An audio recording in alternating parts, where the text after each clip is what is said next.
here today at Scribner Bend Vineyard. We are talking to one of the assistant winemakers. You know, I've tasted almost all of your wines here over the years at Scribner Bend, and I love this Black Hat Tempranillo. And what can you tell me about this wine, because it's really a special wine for the region, and there isn't... It is. We planted that. I love to actually tell this story. About 15 years ago, we planted that grape, and we told all of our friends across the river, all the other wineries, that we were doing so. And they looked at us and they said, well, you're stupid. Nobody knows what that grape is. Nobody's going to buy it. You're never going to be able to sell it. After the 3rd International Gold Award that we won on that wine, one by one, they came over to ask us what clone we planted. And like true grape farmers, we totally told them all the wrong ones. So you can go get Tempranillo across the river and it'll taste nothing like ours.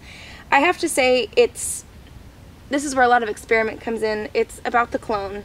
The clone that you have on top, which is the stuff that's spitting out all the grapes, and the rootstock on the bottom, which on all these vines and on any vine that you'd ever look at, you could never see the rootstock. It's actually a separate graft. So all the stuff that's spitting out all of these lovely grapes on top, these are French varietal. There's something called Vitis vinifera. On the bottom, here's a good example. Right here you see this node going into the soil. This is the graft union of the actual French varietal, which is this, to the American rootstock, which is that on the bottom. Can never see it, but again, that's because all the detriments that live in the soil like to munch on all these type of grapes, type of wood, type of leaves, and especially the roots. So when we use the American rootstock, we don't have as many as those detriments, particularly phylloxera and nematodes. So this is Chardonnay. Let's say I wanted to put a Pinot Grigio on there instead. What we'll do is we'll take a piece of budwood, and this is dormant over the year. We get this from a nursery. You take a chisel. You make one split across the top.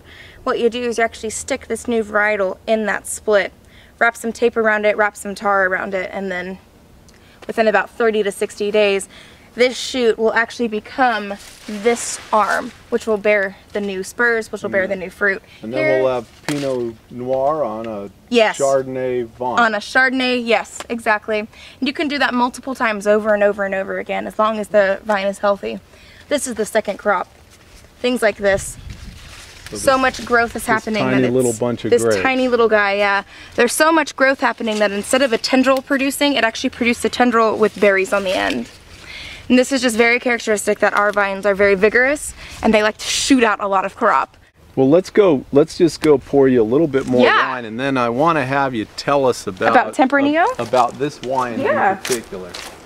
So we're here and we're talking about the Scribner Bend Black Hat Tempranillo, one of my favorites. It's one of the oldest varietals that we've had, rather than our Chardonnay, which have been up here for a long time as well.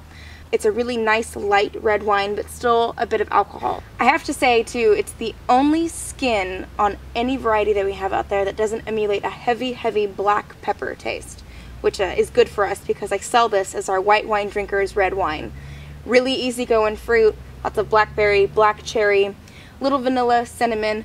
There is a little black pepper kick on the back end, but it's because we add a little bit of our Merlot into it to give it a little more spice. And if you like that vanilla note in here now, you hold on to it for another couple years, then it'll just keep heightening up. Smoother tannin structure. It's very, very nice. It's one of the only wines that we make that you can hold on to for, I would say, about 10 years, and it would just keep getting better and better and better over time. Well, cheers to you. Thank you. Thanks for spending a little time with us today here at Scribner. Of course.